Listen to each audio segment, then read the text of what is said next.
Hello, everyone. Welcome to Body Bags. I'll be your reviewer for today. I'm Lonnie from Horror Heaven77, filling in. And I just uh, I just talked about this movie on my channel. I thought I'd go ahead and talk about it here too.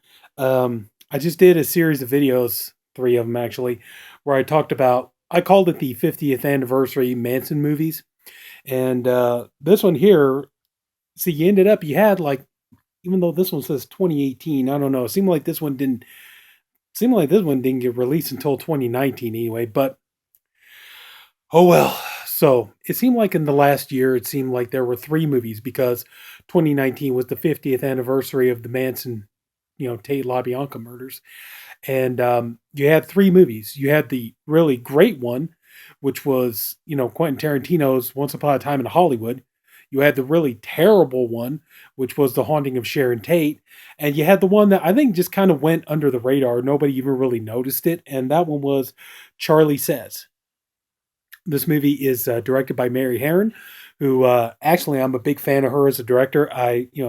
She made American Psycho. That movie is fantastic. It's a great movie. Can't recommend it enough. She's done some really good television work. She's done also some other movies too. She did Notorious Betty Page and I Shot Andy Warhol. She's directed television like, episodes of Big Love and when Masters of Horror was kind of doing their season three, but they called it Fear Itself. She directed the episode Community, which is very, very creepy, very well done, very kind of like a Roman Polanski almost kind of a vibe to it. Very good episode I thought. But anyway, so she did this movie in said 2018, but I don't know. It still seemed like it didn't come out till 2019. Anyway, enough of that. The movie basically details what happens when Carlene Faith. Now, this is based on her book, and also based on a book by Leslie Van Houten. And a lot of you watch this movie, you're gonna find out a lot of the movie takes from the perspective of Leslie Van Houten. And it's like, well, I guess it could kind of make sense because what you're going to notice about this movie right away, this is very much a feminist film, and the idea is that with it taking place from her point of view, Leslie Van Houten, out of the three Manson girls, you had Leslie Van Houten, Patricia Krenwinkel, and Susan Atkins. Now, they participated in the Tate LaBianca murders. Now, while Leslie Van Houten did some really gruesome stuff, kind of, what she did was a little bit less bad compared to what, Susan Atkins and Patricia Krenwinkel did. And so it's like, yeah, it kind of makes sense that, they would try to, make the story take place from her point of view. Overall, this movie, it's not bad.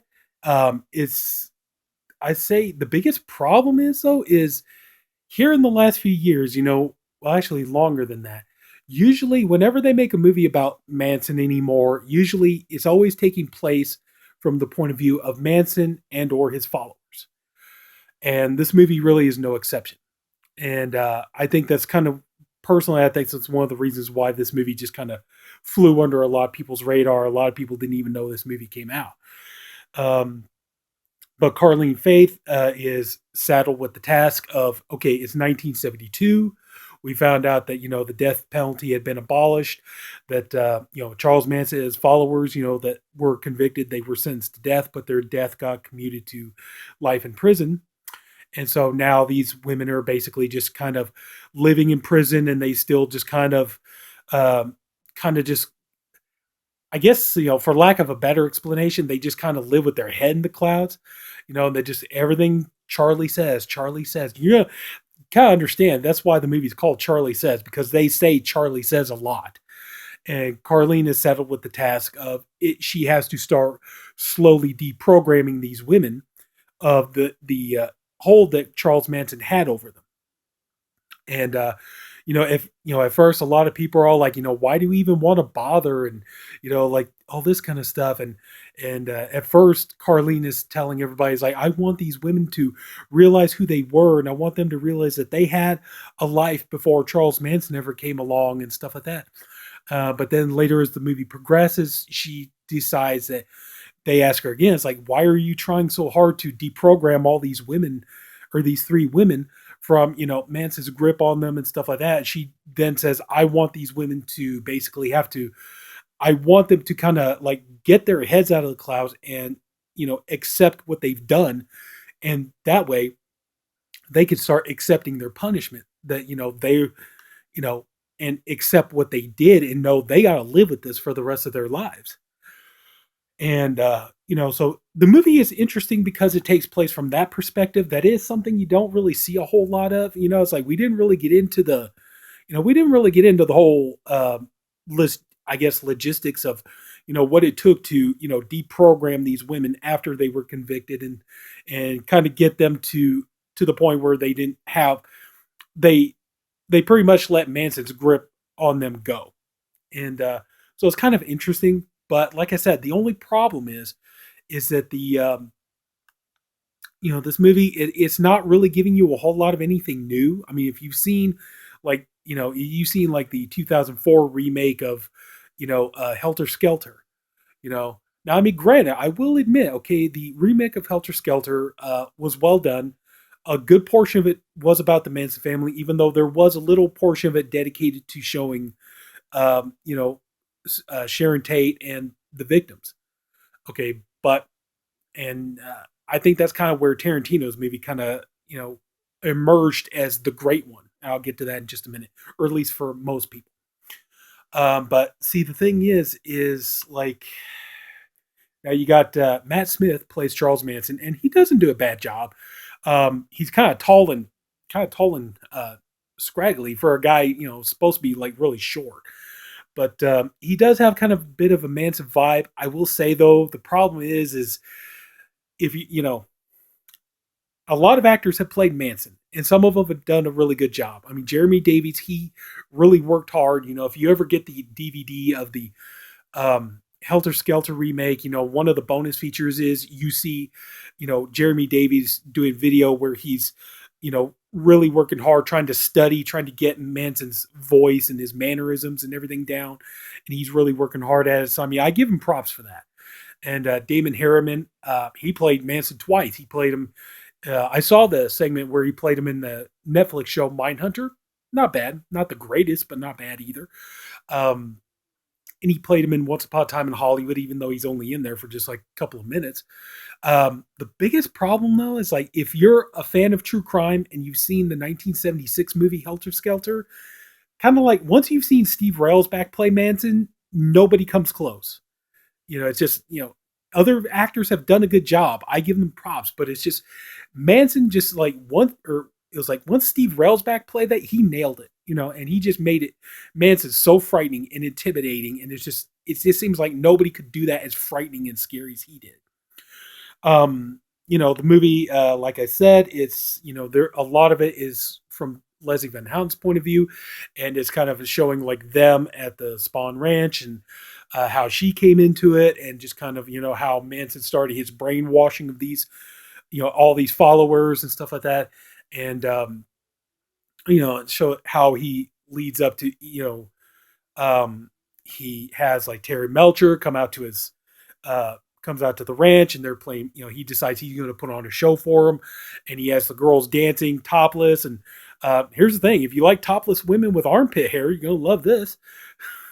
But so anyway, of course he gets rejected by Terry Melcher, and so he starts in with the whole thing about Helter Skelter. He wants to kill everybody, or he wants to start his race war and all this kind of stuff, and it's not going the way, and shows him, starting these girls out on creepy crawls and taking them, going into people's houses while they're asleep and stealing stuff and like rearranging furniture and things like that, trying to train them so that when they get ready to start killing and stuff. And then ultimately it does get to the murders. And now here's where we hit the biggest road bump here, at least for me personally. It's like, I understand that you're trying to make a feminist movie and you're trying to appeal to, I know a lot of people would say, oh, Mary Harron is really brave. And, the writer Guinevere Turner, they're really brave because they're trying to make this movie and, trying to tell you like these women you should not care about.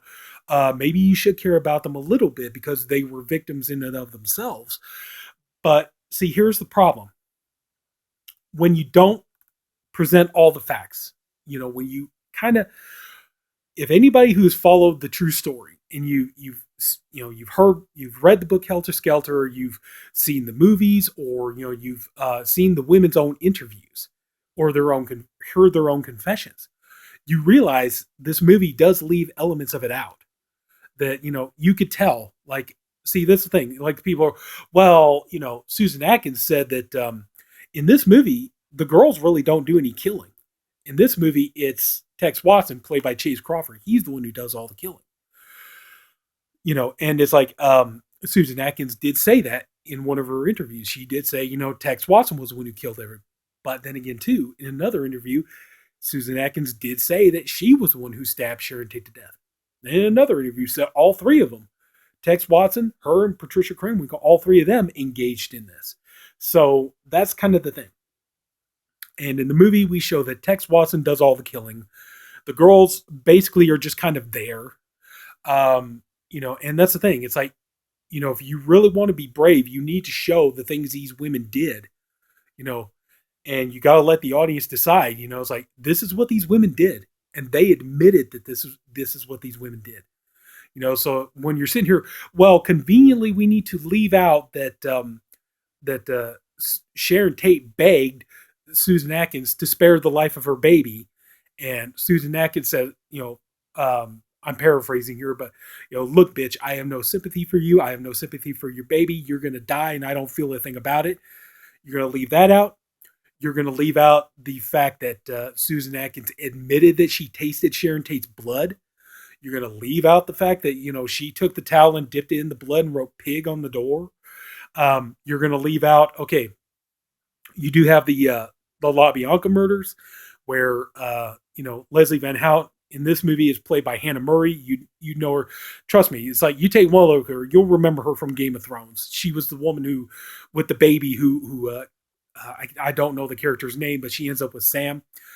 And so she's, a lot of it's from her. But then, we do see her stab Rosemary LaBianca. But the thing is, it's like, and that's one of the things, like, when she had to stab somebody, she had to take part in it. That was the deal. She had to participate in this. But the thing is, it's like, Rosemary LaBianca was pretty much already dead when Leslie Van Houten stabbed her. In this movie, though, you find out that she stabbed her in the stomach. Whereas, like, in real life, what they did was they hiked up. Rosemary LaBianca was laying on her stomach.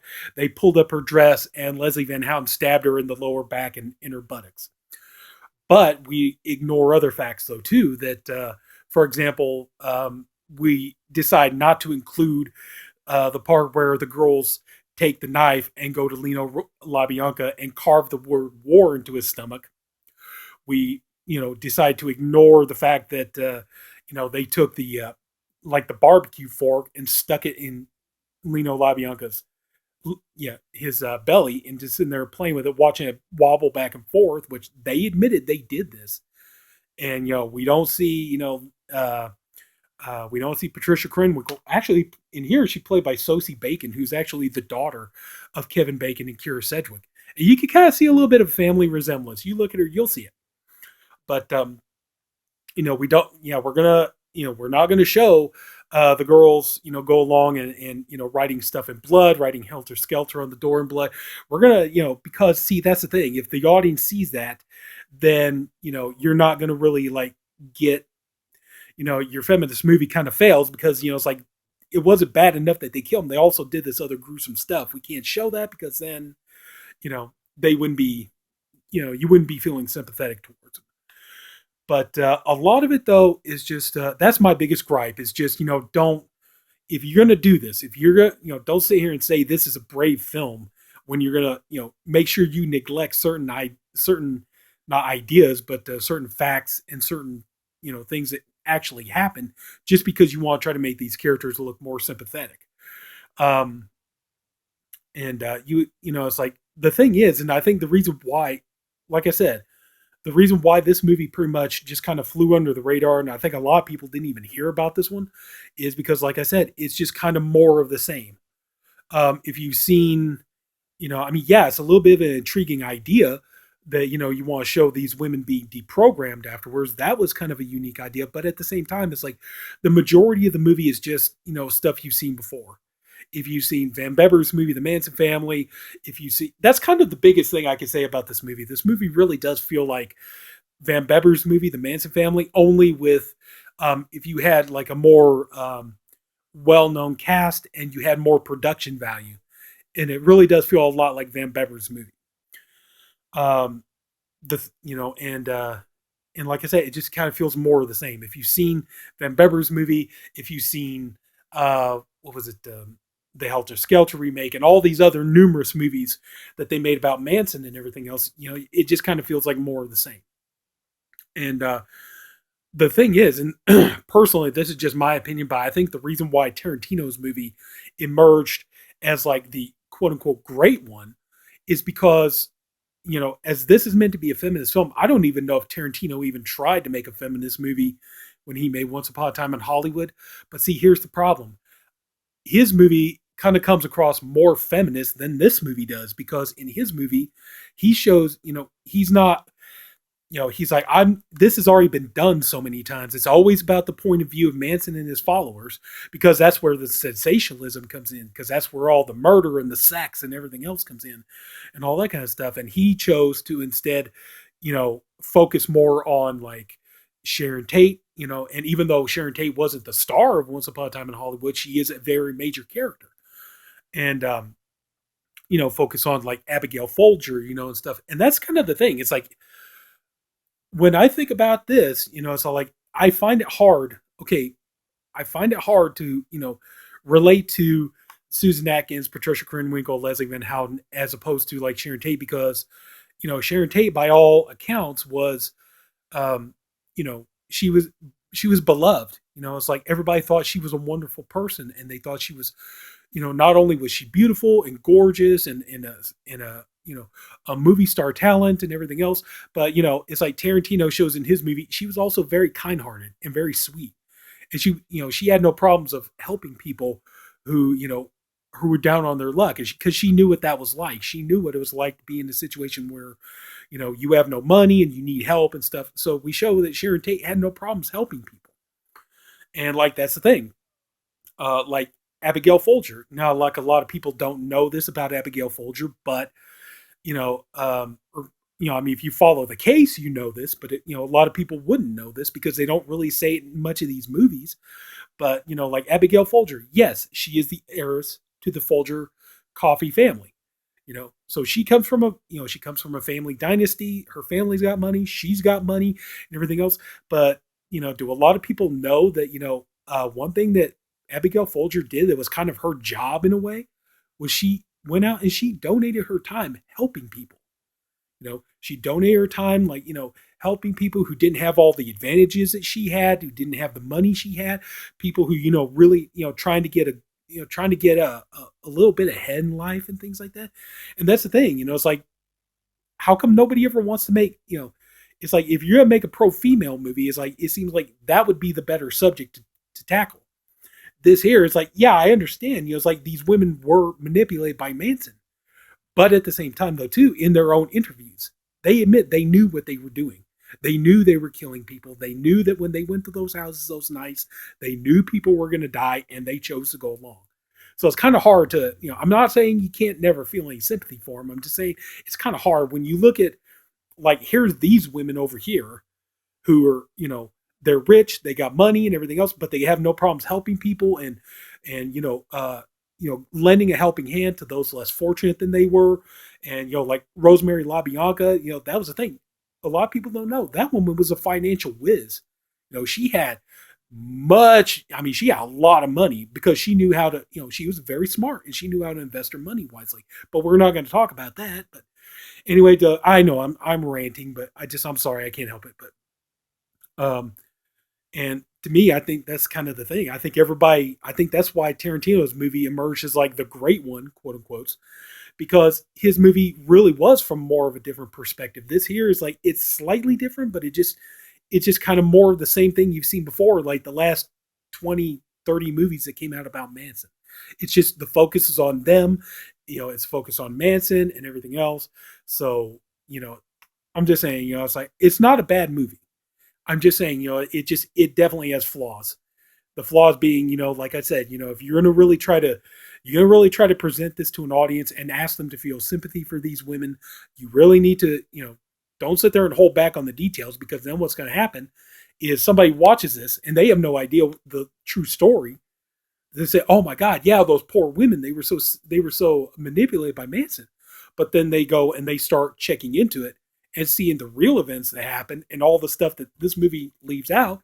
Then they're gonna feel like they're screwed, So, and like in this movie, you have um, like this in real life, like Susan Atkins, she was always described as like animal like and kind of feral and everything else, and she was vicious and stuff like that. This movie kind of tends when it comes to Susan Atkins, this movie pays way more attention, focusing on her becoming a born again Christian. You see, that's what I mean. It's just things like that. If you're gonna show it, if you're gonna present it factually. You know what I mean? It's like there are a lot of facts in this movie. Just but anyway, I've gone on too long, and anyway, so yeah, I say go ahead. Curiosity's sake, I said go ahead and check it out. It's not a bad movie. Just it's just not complete. So anyway, if anybody took the time to watch all this, I thank you for doing it. I appreciate you for doing it. If you like the video, please like. If you haven't already, subscribe to the Buybacks channel. There's a different video for every day of the week. We have seven guys. I'm the Saturday reviewer. Different guys doing great stuff, and you know, take care, and I'll see you guys later. Have a good night.